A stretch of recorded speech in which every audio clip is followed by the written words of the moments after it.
What's up, everybody? This is Indie Game Business. I'm Indy. That guy way over there, that's Jay. And in the middle, we got Vedran Klanac. Am I saying that right? You're right. You're good. Okay. He is the CEO of Ocean Media Games. CEO owner, right? Yes. All right. Excellent. He's the big man in charge. The big man in charge.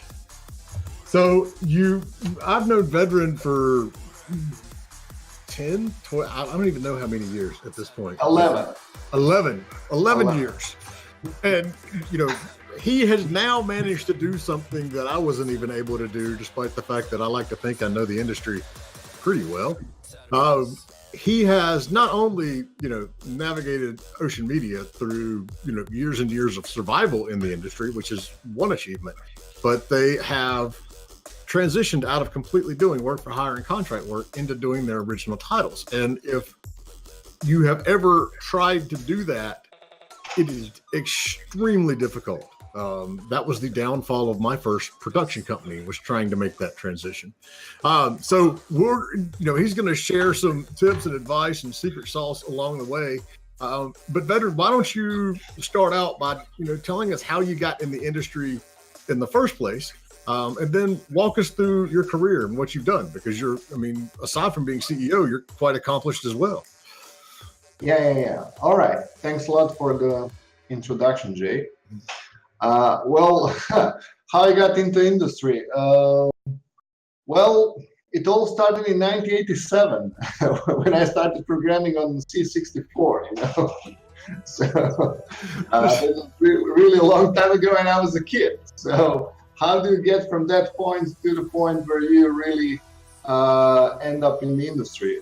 I would say, a perseverance and being constantly hooked up with the coding and programming all kind of games.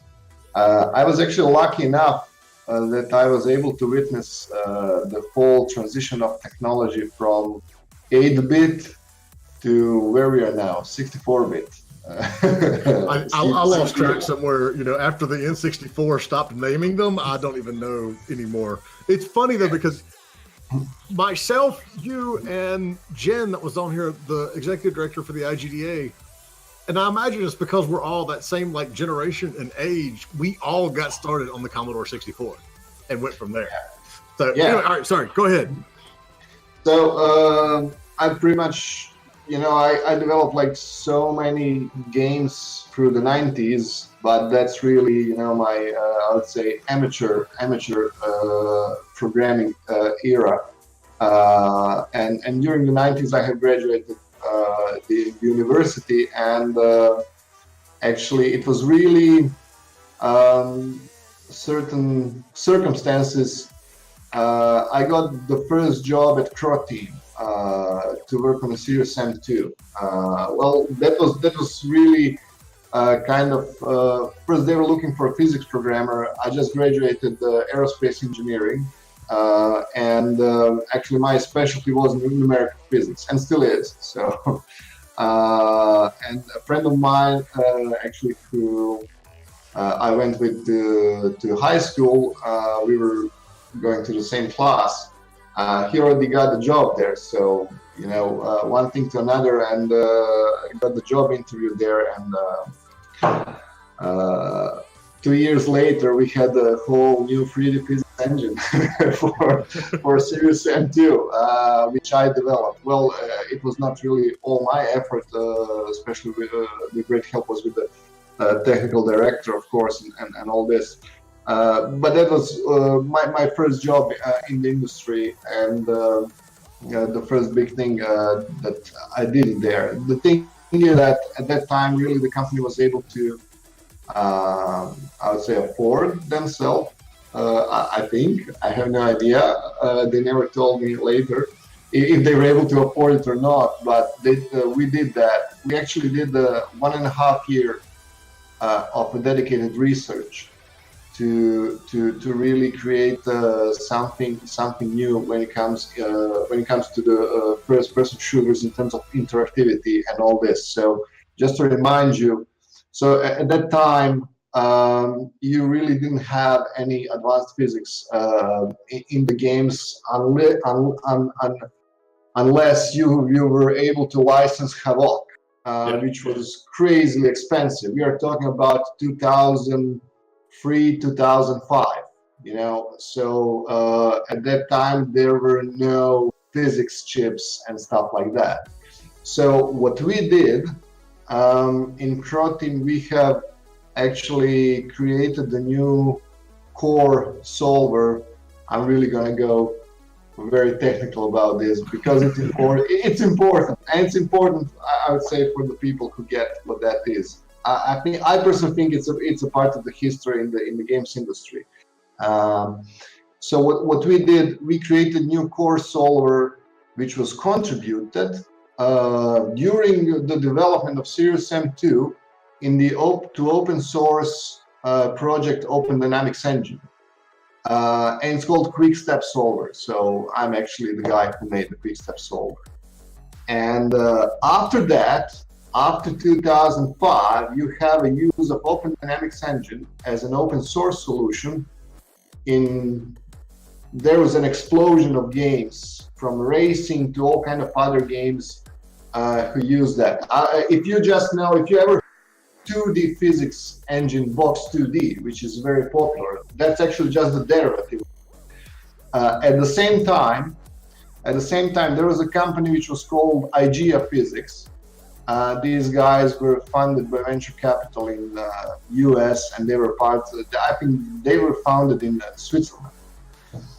They were developing the same thing. Later on, this company was acquired by somebody else, and then that same technology was acquired by AMD, which in the end ended up as a physics chip.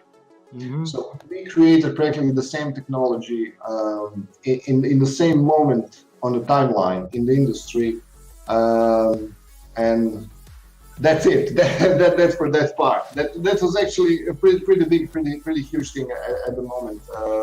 And I know that when Serious M2 came out, it was like totally crazy, the amount of dynamic stuff that you were able to do in the game, and we really achieved I would say a really great goal there. It was one of those games that I think we had gotten away from that furious Doom style gameplay, and it didn't really get brought back until Serious Sam came along, and it was, the first one was an absolute hit before no one expected it, and so it was awesome. I love that game. So when did you found Ocean Media? And that's then I had actually and actually I would say a life and career defining moment. Actually, a very good friend of mine, Damir Šlogar, who is CEO and owner of Big Blue Bubble, and my long friend from early 90s here from Croatia. At that time, he founded his own company, Big Blue Bubble, in Canada, and he invited me to come there and work with him. And we already actually worked together in 90s here locally, but at that time we were not able to publish worldwide and anything. It was still era of CD-ROMs and 3.5 floppy disks and stuff like that. Anyway, and I moved to Canada. And I worked there on Game Boy Advance, Nintendo DS just came out at that time, and on a number of casual games. And after spending a year there, actually I returned back to Croatia, and then I actually established Ocean Media. And the first thing was that I worked for Big Blue Bubble from here, and we were developing and finishing a couple of projects. But my general idea was to, start in developing my own company and start working on the original titles. And what a fool I was! It's like like I was like really, really naive how the industry works and you know how you make money and how much really time and energy and effort is required to create your own products. So even though I had a good experience working on a technical side, but when you start creating your own games, and then when you realize that there's a legal paperwork that somebody has to go over, you know, look for the pitfalls in that. There's marketing stuff that somebody has to do. Well, at that time, actually, it was not that bad as it is right now, because right now it's a sea full of sharks. Well, it was then, but it was really more like a totally friendly atmosphere. Like games on a big fish were selling for $20 a piece. So go figure. Yeah. And still, so I made actually first few games. And obviously they didn't really return the amount of money that I was expecting. So that was really a first unhandled expectation from me to me. And then I said, all right, so let's try to get the client work, you know? And then you start going around to casual connects and stuff like that, and there's no client work because it's simply, you know, like all the questions that you get is like, oh, how big is your company? How many, you know, dozens of titles have you made and the stuff like that. And you don't have anything to show. Like, I just made these 2 games and I made a bunch of other stuff, but nobody cares about it. And eventually, actually, it really started rolling. But I think the defining moment was, and that was actually one of my, I would say, best moves, was to pursue the development license from Nintendo for Nintendo DS, because I already had really experience working with the dev kit, with the hardware, and I really knew the system. And I knew that if I have a license to develop for Nintendo DS, I would get more client work, and it really happened that way. We got 1 and then 2 Nintendo DS projects, which were pretty much like porting jobs from PC casual game to Nintendo DS. And that went really well.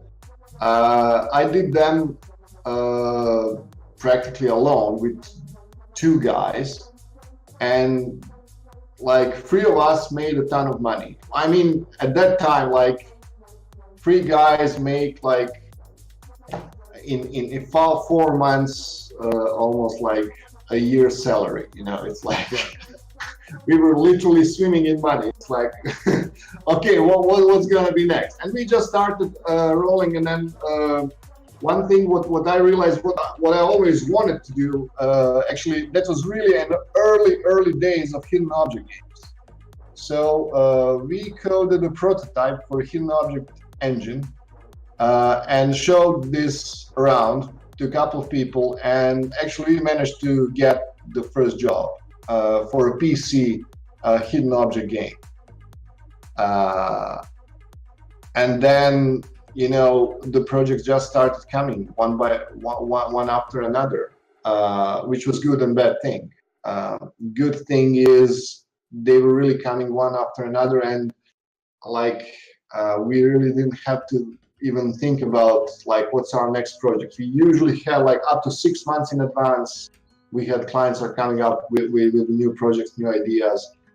And we have gone through hidden object thing all the way through all the possible trends which were happening from early basic, nobody cares, it's just a jumbled scene, how it looks like art-wise, all the way to the fancy books licensing. I'm not talking about Mary Kay, I'm talking about something else. So when people started doing projects based on the 100-year-old, public domain books, and then you would have free Jekyll and Hyde hidden object games coming at the same time, and stuff like that. So I have seen it all. The bad thing about that was that you end up actually, and not just with that, but with the hidden object was actually our first, I would say, lane of client work. There are a number of other things which we managed to diversify, mostly on Nintendo DS and later on 3DS, which were some,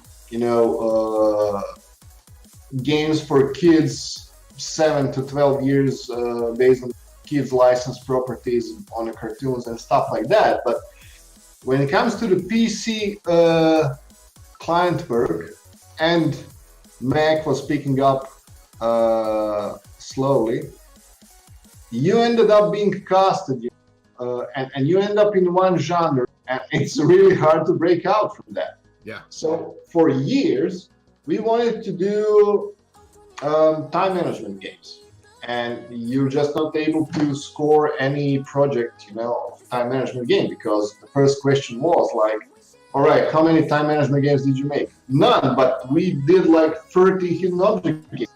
And then, but they stopped listening after you said none. That's the problem. Yeah, and when you say none, it's like, okay, that's the end of that conversation. So, Yes.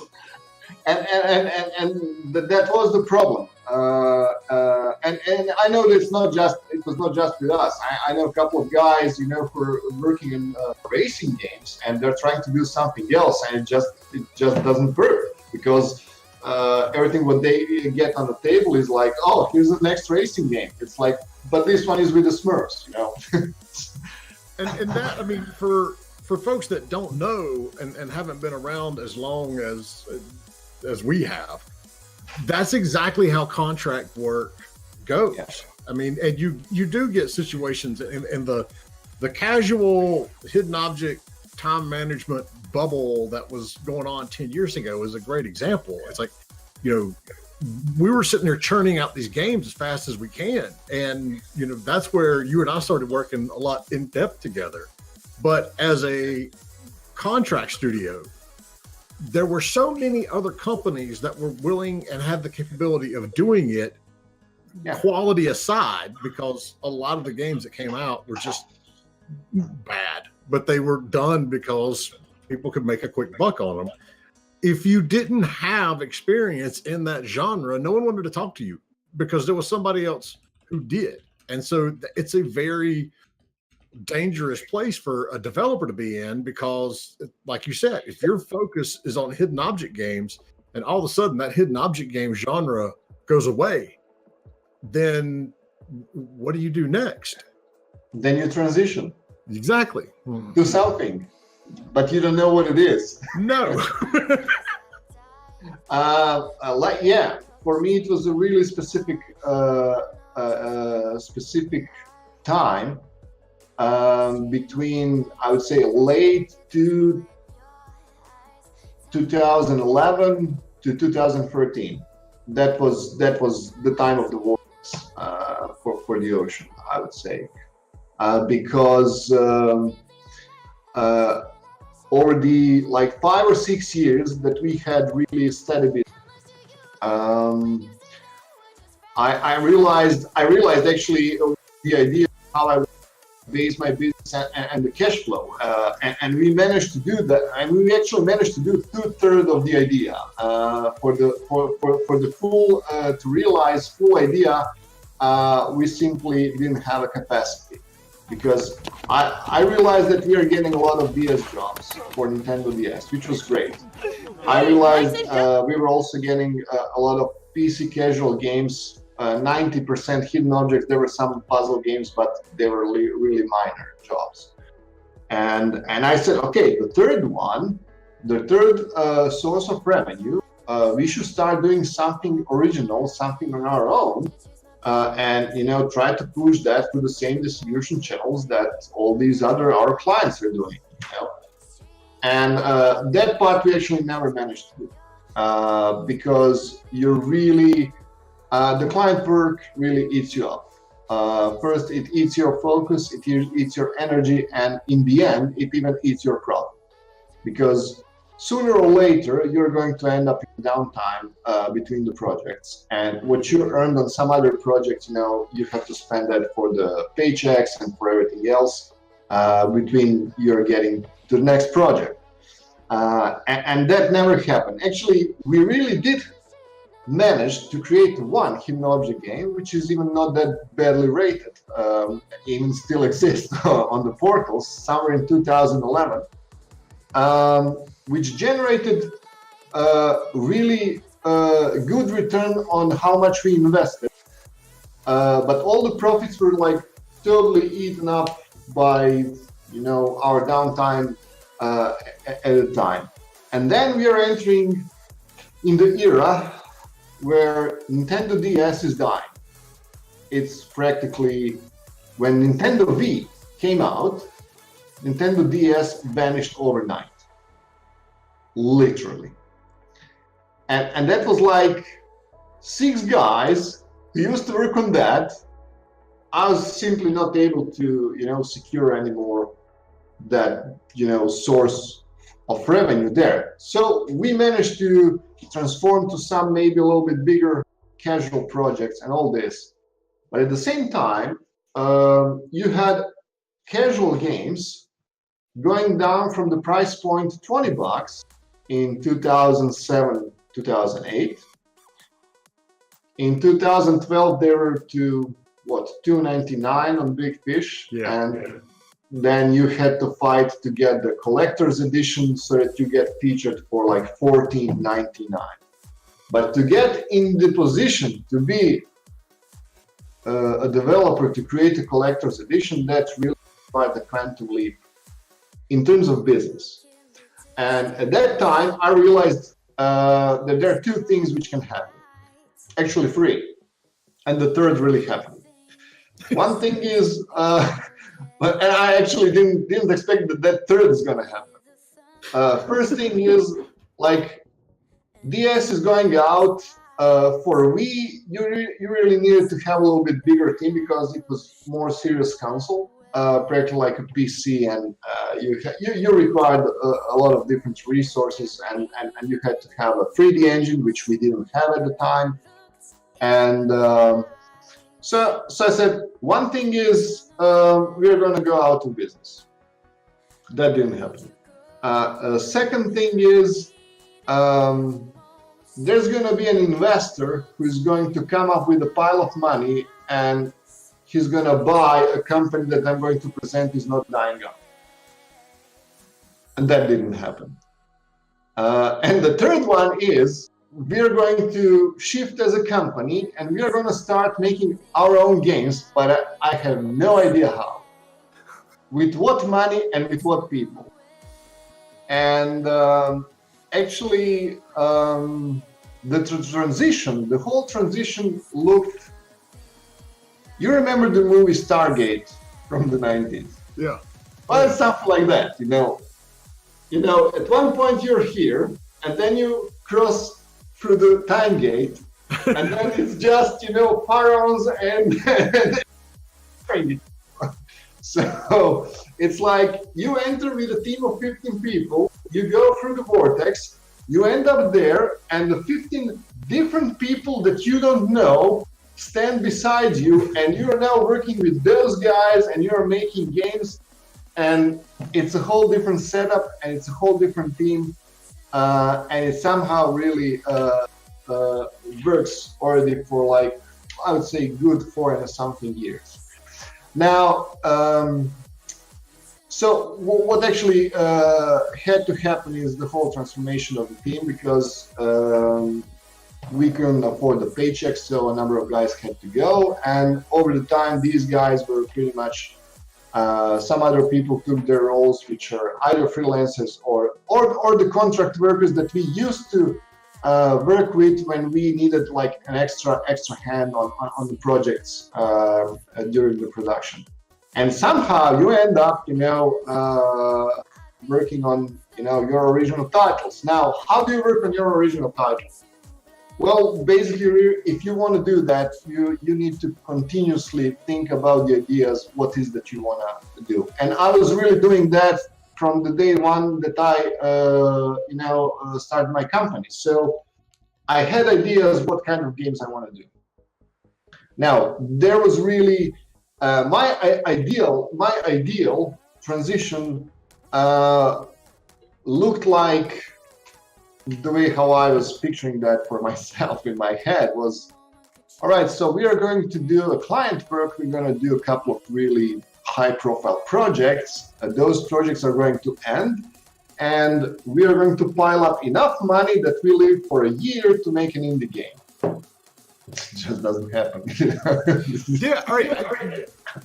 But explain, I know that, and you know that, because it is, I call it that treadmill. And once you're on that treadmill, it's next to impossible to get off of it. Because like you said, the profit that you've got coming in is getting eaten up along the way. And so everybody has that same thought. It's like, I'm going to do a lot of contract work and save our money, and then we're going to make our game. It never works out that way. No. It's a trap. It's actually wrong line of because developing your own games, it's a totally different animal. It's a different animal from the perspective how you're doing it and what's the motivation how you're for why you're doing it. So here's the thing. One really big thing which was cutting us down when being fully focused on a client work was the fact that all the projects were for us paid on a flat fee, and there were really no royalties. So at one point, I was really, I was approaching to my 40s, and you get to the moment where you sit in a chair, look outside through the window, like, what the hell am I doing here? It's like, what am I doing with my life every day? How do I trade my time for what? And then you realize that when you do the client work, you're trading your current time for current money. All right? So you're not generating future money. And then I said, okay, so to generate the future money, you have to be the owner of the products. And to be that, you can only be if you create those. To be the most direct and simple way how you end up being on. You can become an owner of products if you pay some other people develop them for you, but that's if you have a lot of money. But when you're in a position where you don't have a lot of money, but you have skill, you have engine, you have technology, and you have a couple of guys that are willing to enter that risk with you, then you really have to make a plan, figure out what is the game that you're going to put your all chips on, and you just play on that bet. You just roll the dice. I was lucky enough that I drew free game ideas that I said, I'm gonna bet on all these free ideas. We're gonna start with the first one, then second, then third. I never came to the second one because the first one really worked. And we were so busy that at the time that we would go to the second one, it was not viable anymore because it was like a year later. So that was 2014. 2013, we were cutting out completely client work. Actually, we only had one bigger project, and that really didn't go well. And in the end, actually, it was canceled. But it was canceled because the market shifted and the client figured out that they cannot distribute this game anymore. Which happens a lot. Yeah. The thing is that Big Fish started developing their own exclusive, which would actually compete with our title, and the client realized that it's just too much risk. And we were at such point in the production that they just said, it's easier to kill it now than we all suffer like 6 months later and kill each other. So so I said, okay, so and then at that point I had some money to risk and to go to this own project, and that was Zotrix. That was this retro-looking PC retro space shooter game with the very basic storyline. Aliens attacked us, and we are now defending. Oh, very original. But, but the thing is, from some reason, that game and the visuals and how it worked, the game mechanic, had a really strong appeal and created a community on Steam, because that was still the days of the Greenlight. Really, that is the last year of the Greenlight. And the game managed to pass through the Greenlight within a month, with only me and one other guy doing promotion on Steam. So and we figured out that we hit the vibe. Now the thing is, I said, okay, so what we need is we need to create a game, and in the game, which is going to create some cash flow for us for the next couple of months, because I was not planning anymore for 6 months or for a year in advance. You start planning for 2 to 3 months in advance to figure out where you're going to get the money.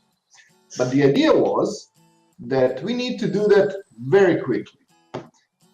And we managed to hammer out the game in 3 months. We put it out on Steam, and it was like, awesome. The paycheck that came next month was like, wow. After that, the game got really popular and really got one publisher liked the game, and we got the project and money to put the game to PlayStation 4, which was fantastic, which gave us additional promotion and all this. And we started, creating this whole community, and we managed to get like 50,000 people on Steam into our group, and then you figure out slowly, you start figuring out that, like, what kind of activities, what is it that you do every day when you come in the office and develop your own game? What are those things that are getting you to, get to the next month and to the next month and then to the next project, and how do you roll from one project to another? And it's completely different mindset than, doing a client work. It requires a lot of discipline, that's without a question, because otherwise you would be dead in the water. It requires a lot of discipline, and when you, and there's no when you figure out what you want to do, what kind of game, and you put down your plan on the paper, like what is that you have to do for the game mechanic, for the design, for art, and all this. That's it. There's no changing idea. You don't have that luxury. It's like you have to just go execute it, and to execute it in the best possible way you can. And that's what you do. And bit by bit, here you go. We're like 4 years later, and it's rolling better and better, and our games are, now played on like every single platform that is out there. So how did you, being as you were doing Steam games in the Greenlight era and now post Greenlight, how did you see that market change? Did things get better or worse once Greenlight went away? I'll tell you what the real challenge and issue there is. For developer, well, you need to know how to look at Steam from the perspective that's really going to work. I figured a perspective then, and I figured the perspective now. And I'm going to give away a little gem here to maybe other indie developers. As an indie developer, there is an always question: what kind of game I'm gonna make, and to what niche I'm gonna position myself, to make money. And to do that, primarily you're looking for Steam, and I know today now you can probably look into Nintendo Switch because it's more accessible. But just talking about the Steam, at the time when the Greenlight was still on, obviously you didn't have a flood of games. But there's really there is a way how you can even get through the noise, and I'll tell you exactly the rule of thumb which works, and we are doing it, and it's showing results. But to step back, at the time when you had the green light, you just have to dive into Steam community, and you have to start building relationships, I would say, with the game. It's literally like where I have been within the Steam, if you just know.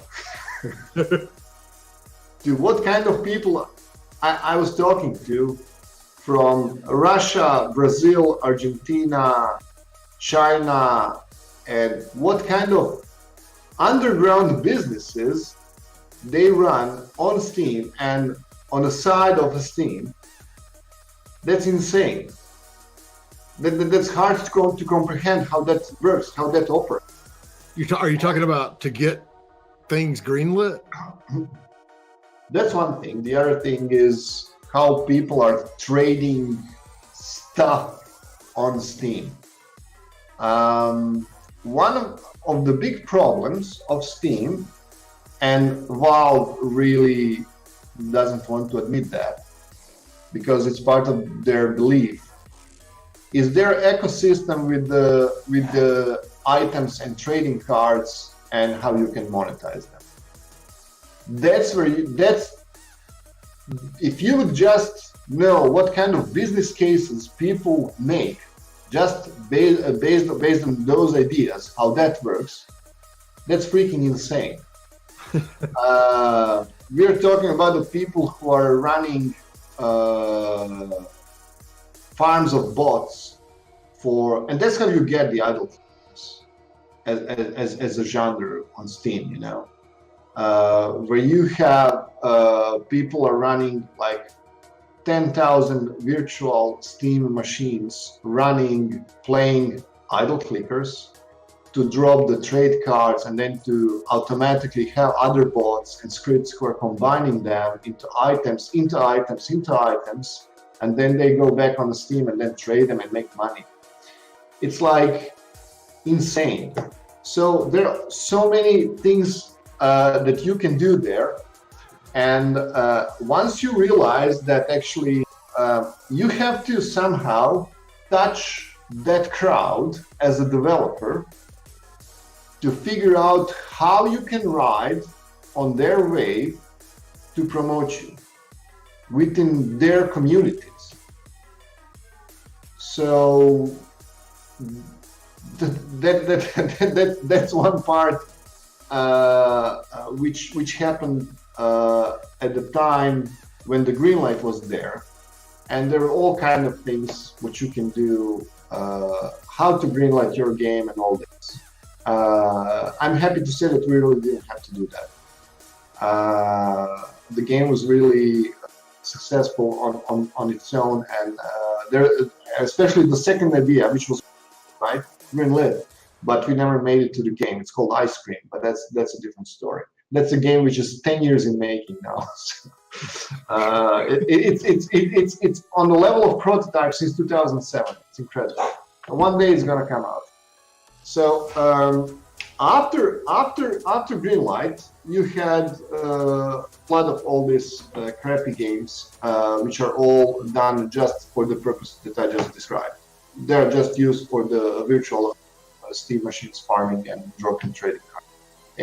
If Steam just closes this valve, that would be fantastic, because then the Steam as a channel for really nurturing the environment for the developers would come to the full purpose. Right now, it's not that. But if you want to make a game on Steam and you want to make money, how do you pick to what genre you're gonna make a game? So here's a rule of thumb which actually has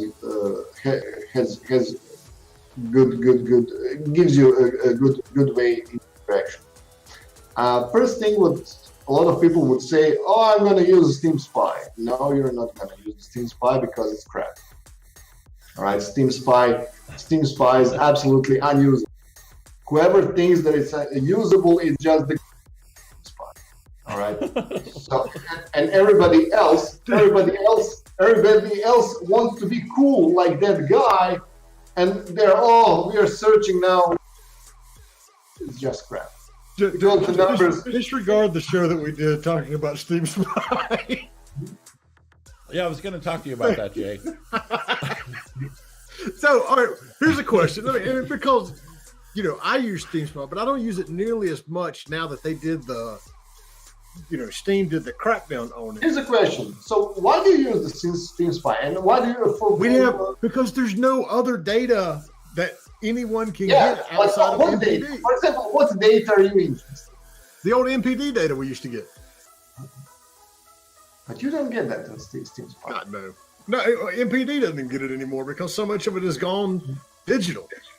We used to get this nice spreadsheet that Battlefield 1942 sold 10 million copies at Best Buy this month and all. Yeah, but you never got that information from Steam Spy. No, you get estimates. But that's all you have. No. I'm listening. The devil is in the details. So let me guide you through the details. The only information that you get on the Steam Spy is the number of owners. Yes. Not necessarily how many bought it. It's the owners. Yeah. Exactly. All right. So then what do you use in its place? There was actually a GDC talk about this. And when you combine two ideas, then you get to the point where you can get the meaningful information. It's actually Steam itself, but it goes like this. There is one smart move that Steam did, which enables this idea to work. They have changed how they count the reviews for the titles. All right. So now they don't count anymore where you receive the title for free, where you just got the Steam key, but they count titles which were really purchased. So there's a rule of thumb, and this was done by an experiment, and it was confirmed that it works. You go to the title, you see what is the number of reviews when you have like positive, negative, and all. You take this number and multiply it by 70. That's the rough, very good estimate number of copies sold. So only 1 in 70 people will actually leave a review. Yeah. Because that's just the number which is purely psychological and social norm. There is a GDC talk about tech. A guy did that test, and he got the real sales number from like dozens of developers, and he managed to figure out this analytics just from analyzing the data. It's actually the data mining information, and it's very interesting. So how do you, let's say, for example, we are starting to work on a dungeon game. So here's the thing. One of the most popular dungeon games out there is actually from 2012. It's called Legend of Grimlock. These guys from Germany. Mm-hmm. So Legend of Grimlock costs $15. they have 4,750 reviews. Times 70, times $15, and that's potentially gross revenue of that game. What I do then is I slash this by 2, because there are all kind of discounts over the time. You sell the game on a discount, 30, 50%, 70%, and all this. And you get to the point where you have the figure. That's potentially the revenue that you can get into that niche if you make a game which is close to that, but you have to really be. But it's worth a shot. The thing is, and that's how you can very easily find out what might be a very good niche for you as a developer. Why I'm saying, for example, this, because there are not so many dungeon crawlers on Steam. Then actually, except the Legend of Grimlock, I don't know if there's any. There's not.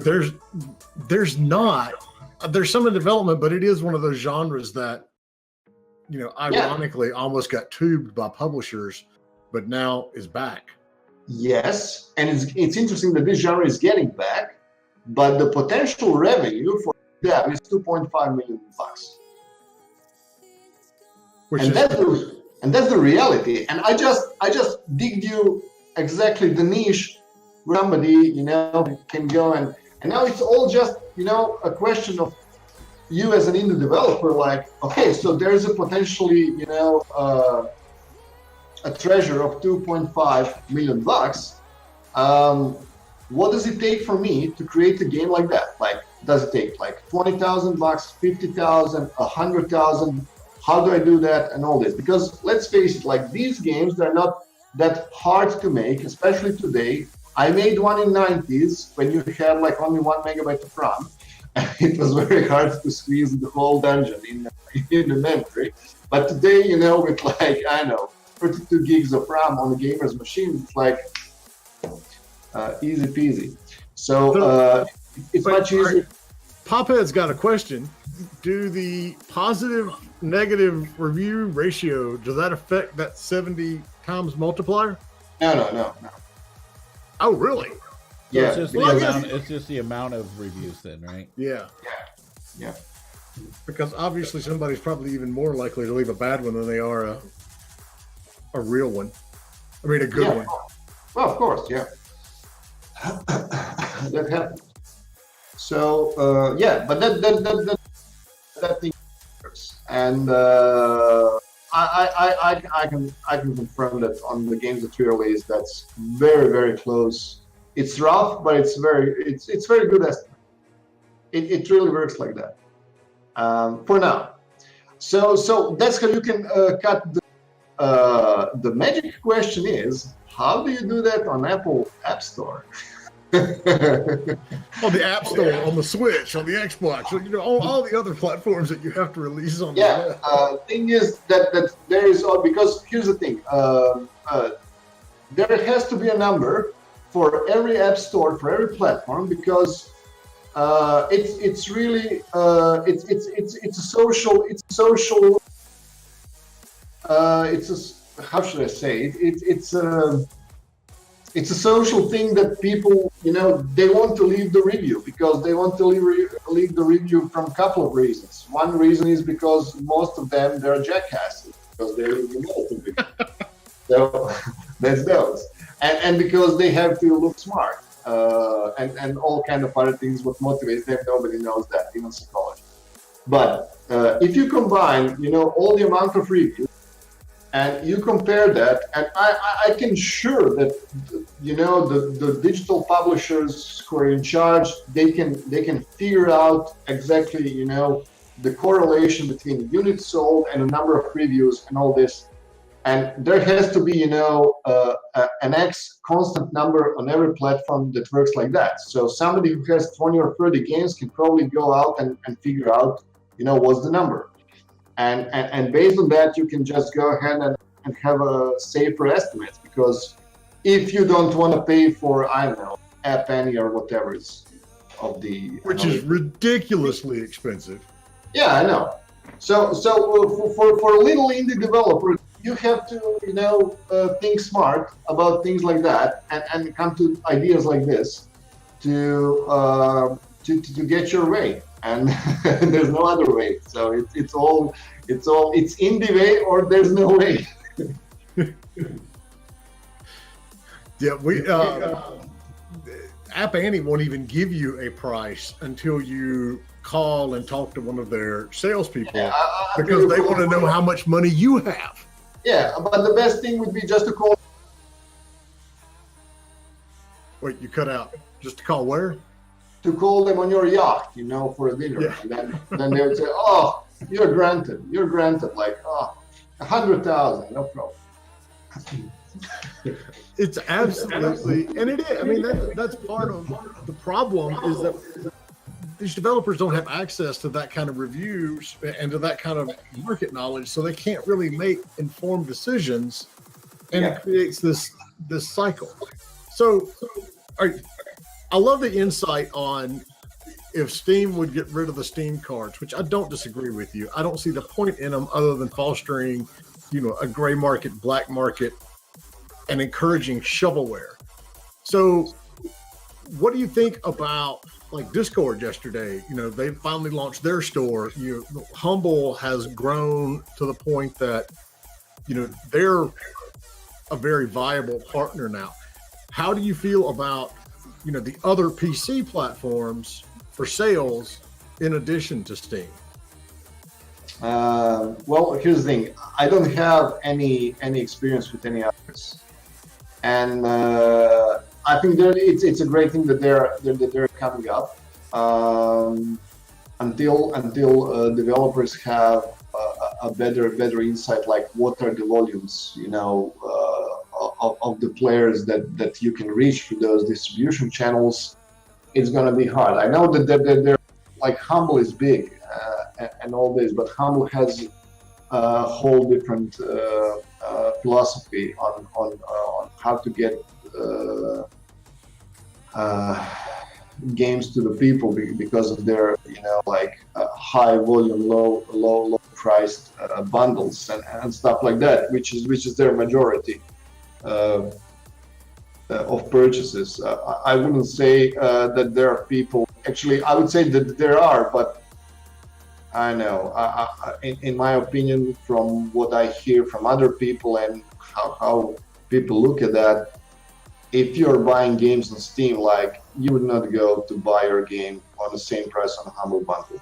It's just because you wouldn't, because you have your all games organized in the Steam library and whatnot and stuff like that. So there would have to be something that would be motivational for developers to start getting there more and more. Right now, I can understand how indie developers are getting to every possible channel where they can, because that's the only thing what they can do if they don't know how to market the game. So they think that the game has to be in every channel. But to do that, actually, and not every developer can, because it takes really a lot of time and energy to prepare the game for one channel, for another channel. It's not just to compile the game. Humble gives you Steam keys when you buy them. Yeah, I know that part. But I don't know. For example, for the Discord, I don't know. We'll see. The time will tell. It's hard to say. But see that. All right. So that right there is interesting, though, because you have the same mindset that a lot of the other studios have. You're not operating in a bubble, and so if you're sitting back and going, yes, we have these other options for distribution, but it's a lot of work and it opens up more issues with possible bugs, and I don't know what my sales are going to look like coming from it. That's an issue everyone's having. You're not alone there. And yeah, absolutely. It's like I remember the time like 2008 to 2010. So you had your own casual game, and then I had a fantastic idea. Oh, there's like 25 casual portals. So yes. I'm going to put my game on all the portals. Like, I got the contracts for distribution, and you can see that they're all templated, they're all same, and all the companies are registered in Cyprus, none of them in States. But they're big shots. And I'm figuring out, okay, now I'm gonna put my game there, And then you figure out, okay, there are free channels like Big Fish, Game House, and iWin, and all the others, you don't cross with the sales the boundary for wire transfer. You know? It's like ridiculous. And you have busted your ass for every single one for some reason. Like your game runs in 1024, 768, and they need like full HD screenshot. Like, how? Oh God, yes. I remember because we would take those games and we would for every single channel you have to prepare a marketing package, which is like a 3 days work for every channel. And then you got 20 channels.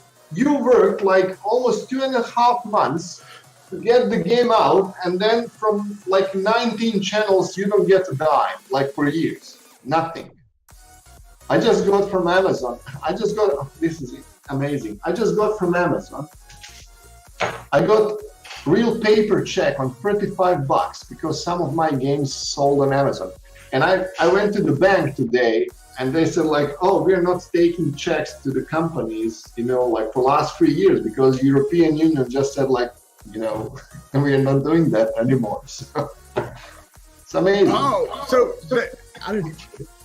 so one, it's frankly sad how poorly Amazon has tried to attack our industry. Oh yeah, and they're still attacking it very poorly.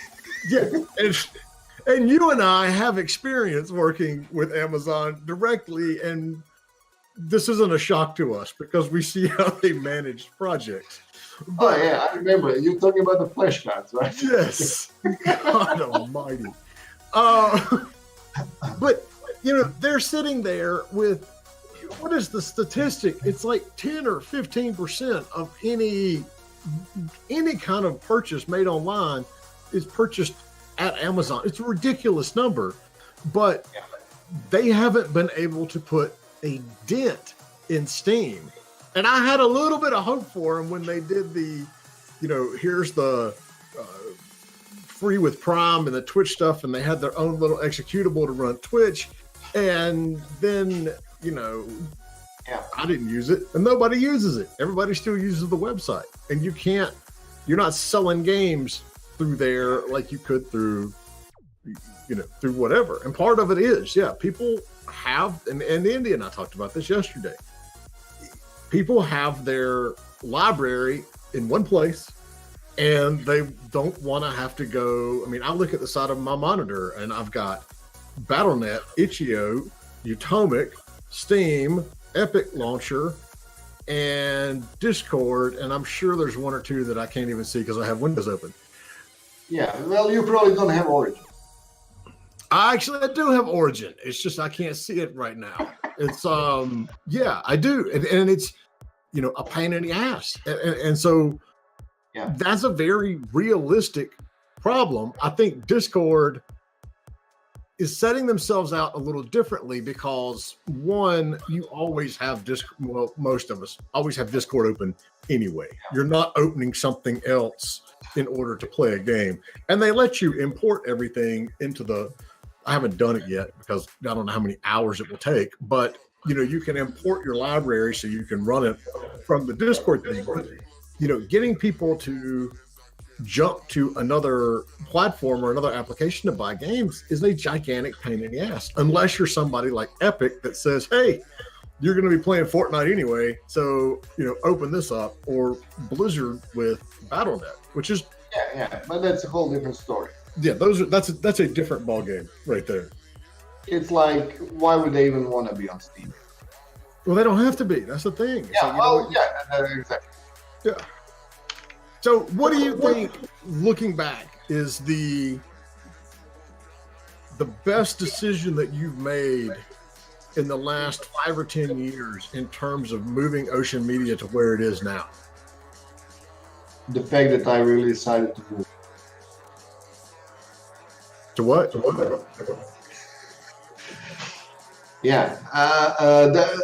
best decision that I decided to transition. Actually, and at the same time, the worst thing that I did is that I didn't do that like maybe 2 years earlier.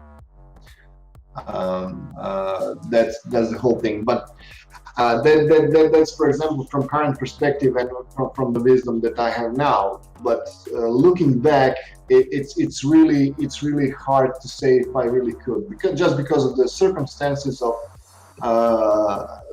because some decisions are really made, based on the moment where you are on your position, with your legal obligation towards the employees, towards the all kind of other things that you have when you run a company, and towards the the cash flow that you're generating. And if you're generating X amount now, and that in 5 months you're going to generate X/5, it's not easy. It's not easy decision to make. But I'm glad that I did. Actually, that's one thing. There's one other thing that I did, which was just a byproduct of the whole thing. I didn't go to the trade show for years. I haven't traveled to a single show this year. Yeah, but I have been to far better vacations. What is this vacation you speak of? I don't know. I spent like 2 weeks in jungles. I went 2 weeks in Bali and to Japan and all kind of around the world and stuff like that, because when you really start rolling your indie titles who are really making money and get you going, you realize that that's what you have to do. Go to the trade shows, not that crazy, it's rather thinking like where you're gonna go on a vacation with your wife or something. So that's like far more content and relaxed environment to operate. So yeah. So, all right, there's one other thing I want to talk about, and that's you and I have spoken about this at length as well, and it's the cycles that we see in the industry. And, everybody's always like, "Oh, the industry's changed, and it's so new and it's so different," and we're like, "No, it hasn't." The only thing that I figured what is changing is the managements in the big publicly traded companies who didn't satisfy the Q reports. Wait, your sound cut out right there. What I said, the only thing what is changing management in a big public trading companies who didn't satisfy the latest quarter report. But that hasn't changed. It's been like that for years. I know, but that is also constant, But the managements are changing, so that's one thing. We talked about it recently, and one of the things that I said to myself, that's one interesting fact. So we as a company, Ocean as a company, close to between 100 and 100 games in what, almost 14 years. And out of all those, there's only one, and that's a skee ball, which was done last year, is a 3D game. All other games are 2D games. And I figured out somewhere around the year 2000, even before I started working fully in the industry, I said, I think I could be making 2D action platformers or what kind of games for the next, 20 years. We are now close to those 20 years, and I have really done that. I have practically really worked on 2D, some kind of games. And then you realize that, I don't know what's going to happen next year when new Atari box comes out. I don't know, new version of Pong. It's crazy, but the cycle switch, dungeon crawlers are coming again. which was like a total surprise because I know that a number of them are in development and they look fantastic. Well, Minecraft is doing one. Yeah. So the cycles which are happening are I know that they're interesting, but I must say I'm long enough around to already see the pattern. And mark my words, in 2 years there's going to be a really flourish of new real-time strategy games. Well, EA's already like putting feelers out there to see if it's worth doing another Command and Conquer, but those companies aren't going to take the big risk. I mean, we wouldn't have, if it weren't for indie teams and digital distribution, we wouldn't have the dungeon crawlers like you mentioned. Space combat games would be completely gone because nobody wanted to touch them. The big RPGs like Pillars of Eternity and Beam Dog's even gone back and remastered all the Baldur's Gate games and put them on iPad, for God's sakes. It's a lot of these genres that we wouldn't even have now because people have the ability to go and do it, themselves. And so, in addition to I had never thought about the 2D part of it, but you're right. You look at the big indie successes this year, everything from Graveyard Keeper to Celeste, all of these games are all 2D. They're not, Exactly. 3D games going out and trying to, Stardew Valley. Yes. It's like, who would say Zelda-like 2D game in 2017 would kick ass?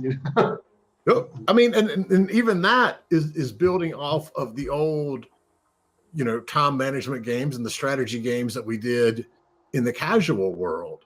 But, we've even seen the business model go around. And so, way back in the Big Fish days, and it's been long enough that there are people out there that don't understand and don't know what Big Fish was. But for all the people that are complaining about Steam's 30% that they take, Big Fish used to take 70.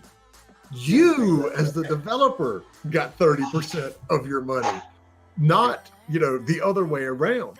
And what you said about the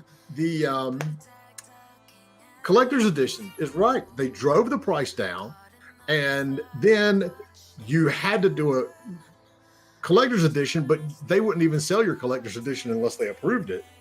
And so that was a major factor in going down to the free-to-play games. And so we've done free-to-play casual hidden object titles for years. But now, with the games that you're doing, like Julie's Sweets, I mean, it's a time management game, but it's not free to play. You've actually, that model that comes back to, what are you selling that one for? $10? $10. Yeah. It's that number. That model is back. $10 and it's selling. It's unbelievable.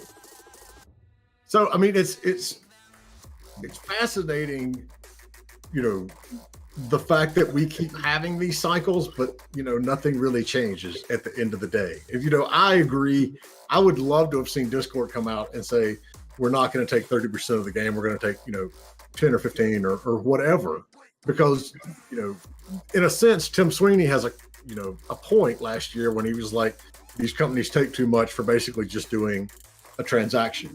But they are doing more than just a transaction. The transaction is being done by credit card operators. It's not them. But those credit card operators aren't like putting your game out in front of other people. So there is a little more that these stores do. But we're seeing these cycles come back around again, and nothing really changes. No, it's pure shape shifting, actually. A bunch of lycanthropes. That's basically what we're dealing with here at the end of the day. So, you persevere through all of the contract work days, and your methods for going out and marketing, because when you're doing that, you're marketing your company. You're not really marketing your game, because if you're getting a flat fee from a publisher or whoever, a media company or whoever it is to do the game, you're never going to see a royalty anyway. So you've changed, and now you've made it through the original titles. And one thing that I think you'll agree is you don't have to sell 1 million, 2 million copies as a indie team to be successful. That's the point, because the success has now it's framed in a different way for an indie developer. It depends how you tailor it by your capabilities and what do you say I'm happy with. Of course, that everybody would be happy with like 5 million copies sold, but let's get real. If you sell 10 or 20,000 copies on like $10, that's it. You're really you can make at least 1 or 2 new games. And continue building your audience and all kind of stuff that you're building around. So the success it's on a different scale for an indie developer, and a lot of people probably not even aware. Actually, it's not that hard to achieve that. I mean, it is. You have to really work hard, but you can get there. That's for sure. So let me ask you this: How are you marketing your mobile games versus how you are marketing the Steam and the Nintendo Switch, PS4, Xbox games? What are you doing to get it out there and to get some sales going on those? Just like asking, a famous chef, like what's his. I'm kidding. Well, yeah, that's really that's probably know-how that you build over time, and you're constantly learning. So for mobile games, mostly doing really Facebook ads. That's one thing. But the realities of the Facebook ads is how you figure out, how to properly target your ad, and for that really goes down to figuring out who is really your audience, in what countries and all this.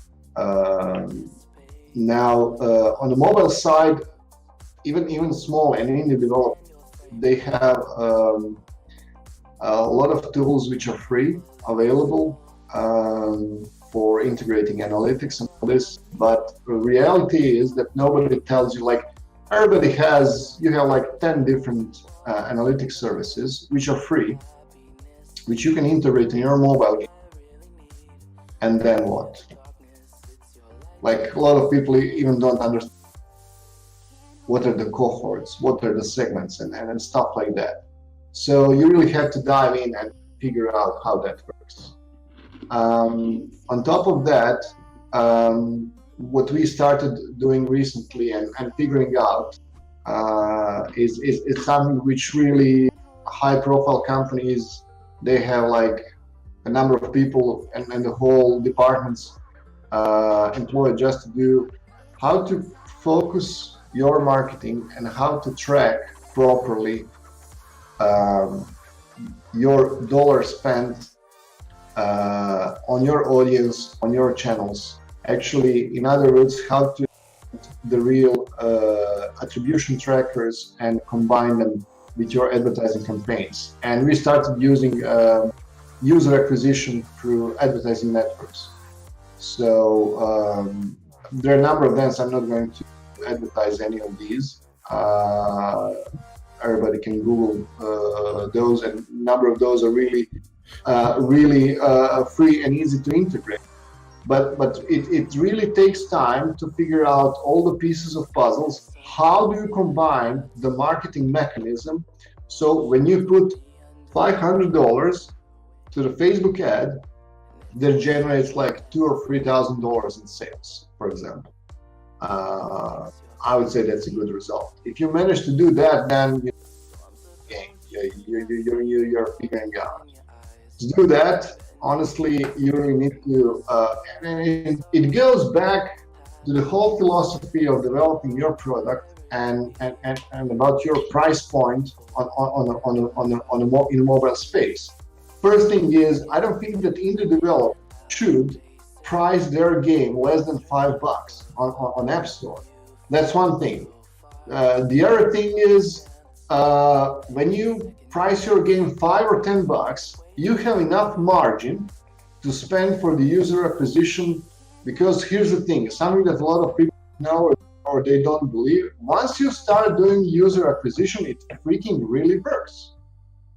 If you get game in, it's literally like, imagine that Walmart built, their mall, and they put it in the middle of the field. Nobody knows for it. Who's gonna buy in Walmart anything? Nobody. So it's the basic principle. The whole basic principle is to get your game out, but you really need to figure out how you're going to focus your audience. What we usually do is we do a test for a month with 3 or 4 different ads that we have general basic idea in the start where our audience might be. And then when we see when we figure out, okay, we are seeing here the bigger numbers, the better numbers, and this and that, and then you just steer your campaign in a different ways. And then at a certain point where you figure out that your attribution is giving, and if you have money, you just pump up the volume. And which is a good point, because we've always seen for years user acquisition is so expensive and it's inhibitive, and we talked about it last week with George.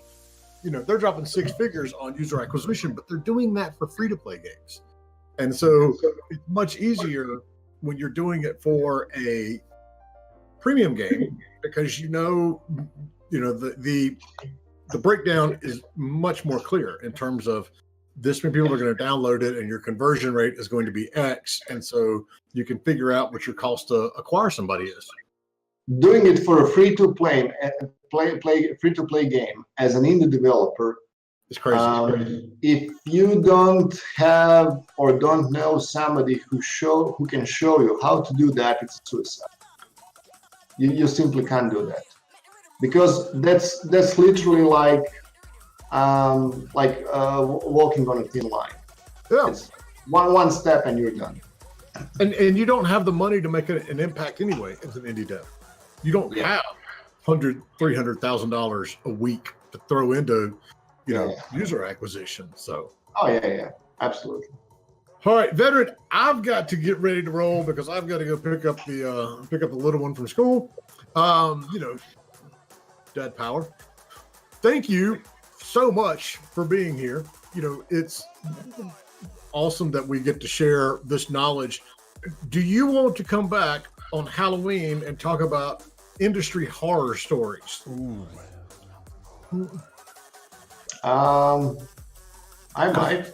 Yes. Interesting, yes. We all know some. Oh yeah. So we're going to do that on Halloween. If you have questions, Vedran is on our Discord page, Discord server, whatever that thing is. And I'll pop the information up there. So feel free to join us. He is in one of the illustrious group of, guests of the show. Indy, you got anything on the outro here? Anything we need to cover? Not really. That was a super interesting show, though. I learned a lot. That's why I'm silent in the background here, just absorbing all this information, because this is like totally out of my realm of things that I've done before. So, There you go. Well, all right, thanks a lot, guys. I did make a game, and it did sell 10 copies, and it did take me a year and a half to make. So maybe that will be part of the horror, one of the horror stories. No, you just have to optimize your parameters. It's all fine. Yeah. You don't get to call that a horror story because you actually made it to launch. Yeah, I did make it to launch. I did make it to launch. Well, Dan, the only thing what you have to change is make a 10 games in a year. And that's the only thing. That's just 10 games in a year? Yeah. That sounds like no problem. No, I'd actually really put a sour taste in my mouth, and I really didn't want to like be in game development after that. So I kind of shifted what I was doing. But yeah, no, it was a good show. So what is our next show? Our next show is Wednesday. It's a surprise. Also known as show. I haven't got it nailed down yet. Yeah, Friday we're going to be It's just going to be me and Jay playing Fortnite. That's all it is. Oh God, that'll be a nightmare. We will have somebody. I've got a couple of folks I'm talking to. We're just trying to get everything sorted out. And if not, there's plenty of stuff that you and I need to catch up on. Yeah. Anyway, there's a lot of news for sure. We'll be here one way or another on Friday. The 26th, though, you're going to be gone that day. I'll be gone that day. We actually, despite what it says down below on the schedule, we're not going to have a show that day because I've got things I'm doing in the midst of that too. But yeah, I'm gone from Sunday till Sunday, I believe. At TwitchCon. TwitchCon. Yep. All right, man. All right. Thank you, Vedran. Yes, you are always welcome on the show. Thanks so much for sharing your knowledge. Thank you, guys. It was really a pleasure being there with you. Thanks. And if you guys are new watching, just make sure and click the follow button so you can get notified when we go live. Peace. Exactly.